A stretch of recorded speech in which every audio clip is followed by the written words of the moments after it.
तो हेलो दोस्तों, कैसे हैं आप लोग। तो फ्रेंड, आज की वीडियो सीरीज से हम लोग सीएसआईटी ब्रांच का एक अगला सब्जेक्ट स्टार्ट कर रहे हैं, जिस सब्जेक्ट का नाम है वायरलेस एंड मोबाइल कंप्यूटिंग। जी हाँ दोस्तों, काफी इंटरेस्टिंग सब्जेक्ट है ये। और as a one shot video के माध्यम से हम चीजों को प्रोवाइड कर रहे हैं। और आज हम लोग यूनिट नंबर 1 को डिस्कस करेंगे। तो इस सब्जेक्ट के प्लेलिस्ट को आप सेव करके रख लीजिएगा, क्योंकि जो भी वीडियोज इसी प्लेलिस्ट के अंदर ऐड होंगी तो आप चीजों को एक्सेस कर लेंगे तो आपके लिए फायदेमंद रहेंगी। ठीक है। और इस सब्जेक्ट का पूरा सिलेबस आपको इंटरफेस पर नजर आ रहा होगा। और यूनिट नंबर 1 को आइए स्टार्ट करते हैं। यूनिट नंबर 1 का पूरा सिलेबस आपके इंटरफेस पे दिया हुआ है। बारी बारी से एक एक टॉपिक को बहुत ही बेसिक तरीके से और एक वन शॉट वीडियो के माध्यम से मैं चीजों को प्रोवाइड कर रहा हूँ। ठीक है। तो चीजों को बस समझते चलिएगा, नोट्स को बनाते चलिएगा। एंटीना बेसिक्स कह रहा है कि an antenna is a device use to transmit and receive electromagnetic waves. यानी एंटीना क्या है, एक प्रकार का डिवाइस होता है जिनका हम यूज करते हैं ट्रांसमिट करने के लिए और रिसीव करने के लिए जो भी आपके इलेक्ट्रोमैग्नेटिक वेव्स होते हैं उनको। आपने सुना होगा पुराने जमाने में एंटीना से जो है टीवी चलाई जाती थी। आपने अगर रिलेट किया होगा उस चीज को तो आप एंटीना के बारे में जरूर जानते होंगे, है कि नहीं। तो एक कनेक्शन स्टेब्लिश होता था जिससे कि टेलीविजन चल पाता था। ठीक है। It converts electrical signal into radio wave and vice versa. यानी ये क्या करता है, जो इलेक्ट्रिकल सिग्नल होता है उनको रेडियो वेव में और रेडियो वेव को इलेक्ट्रिकल सिग्नल में कन्वर्ट करने का काम करता है। ठीक है। अगला हमारा आता है रेडिएशन पैटर्न्स। कह रहा है कि radiation pattern shows how power is distributed in space. यानी रेडिएशन पैटर्न ये शो करता है कि आखिर कैसे पावर डिस्ट्रीब्यूटेड होंगे स्पेस के अंदर।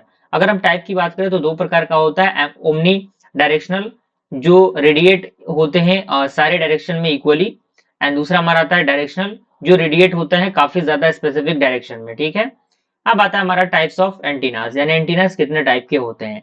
तो पहला आपका है डाइपोल एंटीना, दूसरा है मोनोपोल एंटीना, तीसरा है आपका पैराबोलिक रिफ्लेक्टर, चौथा आपका है यागी यूडा एंटीना, उसके बाद आपका है माइक्रोस्ट्रिप एंटीना। ठीक है। अब हमारा अगला है एंटीना गेन। एंटीना गेन क्या होता है, कह रहा है कि gain measures how well an antenna directs energy. यानी गेन मेजर बताता है कि आखिर कैसे जो एंटीना है वो एनर्जी को डायरेक्टली जो है वो गेन कर सकता है। ठीक है। And higher gain is equal to better signal strength in specific condition direction. ठीक है। यानी हायर गेन का मतलब होता है कि बेहतर सिग्नल स्ट्रेंथ किसी स्पेसिफिक डायरेक्शन के अंदर। ओके। अगला हमारा आता है प्रोपोगेशन मोड्स। तो इसमें सबसे पहले ग्राउंड वेव प्रोपोगेशन आता है जो ट्रेवल होता है अर्थ के सरफेस के along. And sky wave propagation आता है जो रिफ्लेक्ट होता है बाय द आइनोस्फेयर के द्वारा। एंड लाइन ऑफ साइट्स की बात करें तो डायरेक्ट होते हैं ट्रांसमिशन बिटवीन द एंटीनास। ठीक है। यानी एंटीनास के बीच में जो ट्रांसमिशन होता है वो डायरेक्ट हो पाता है। ठीक है। अगर हम टाइप्स ऑफ फैडिंग की बात करें तो तीन प्रकार का फैडिंग होता है। पहला होता है स्मॉल स्केल फैडिंग, जो सिग्नल जो है वो जो फ्लक्चुएशंस यहाँ पे होता है काफी ज्यादा rapidly. Okay. Large scale fading, यानी ये ऑब्स्टिकल के कारण होता है जस्ट लाइक बिल्डिंग। मल्टीपाथ फैडिंग, यानी मल्टीपल सिग्नल जो है वो इंटरफेयर करते हैं यहाँ पे। अगला हमारा आता है वायरलेस डिजिटल कम्युनिकेशन मॉडल। तो कंपोनेंट की बात करें तो ट्रांसमीटर, चैनल, रिसीवर, ये सारे कंपोनेंट्स होते हैं इसके अंदर। और ये इंक्लूड करता है इंकोडिंग को, मॉड्यूलेशन को, ट्रांसमिशन को एंड डिकोडिंग को। अगला हमारा आता है मल्टीपल एक्सेस टेक्निक्स। यहाँ पे कह रहा है कि allow multiple users to share the same channel. यानी मल्टीपल यूजर्स को अलाउ करने के लिए एक सेम चैनल के अकॉर्डिंग चीजें कंटिन्यू होती हैं जिसमें अलग अलग चीजें दी गई हैं।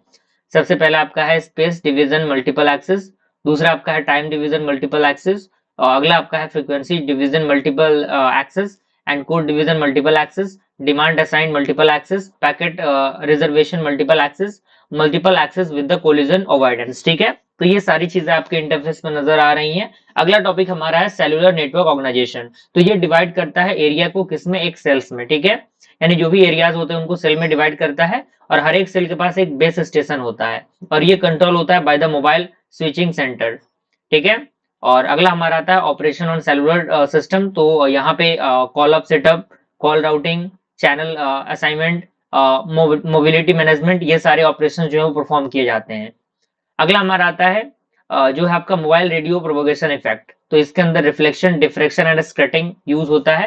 हैंड ऑफ की बात करें जो कि हैंड ओवर भी हम इसे कहते हैं, तो ये ट्रांसफर करता है कॉल को from one cell to the another cell. ठीक है। टाइप की बात करें तो इसके अंदर हार्ड हैंड ऑफ आता है, सॉफ्ट हैंड ऑफ आता है। पावर कंट्रोल की बात करें तो ये एडजस्ट करता है सिग्नल के स्ट्रेंथ को, जिससे कि वो रिड्यूस कर पाए इंटरफेरेंस को, सेव कर पाए बैटरी को, इंप्रूव कर पाए क्वालिटी को। ठीक है।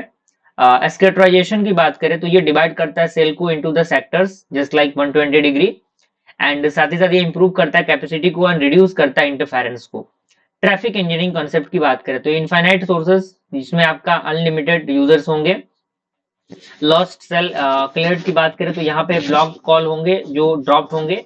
Grade of services, probability of call blocking. उसके बाद आपका आता है पॉइजन अराइवल प्रोसेस, तो ये यूज होता है मॉडल कॉल जो अराइवल होते हैं नेटवर्क के अंदर, एंड ये एज्यूम करता है किसी रैंडम अराइवल्स को एंड इंडिपेंडेंट जो आपके इवेंट्स होते हैं उनको। ठीक है, तो इस तरीके से हम लोगों ने यूनिट नंबर 1 को कंप्लीट किया। आई होप सारी चीजें आपको समझ में आ रही होंगी। मिलते हैं फ्रेंड्स अगली वीडियो में, तब तक के लिए थैंक यू।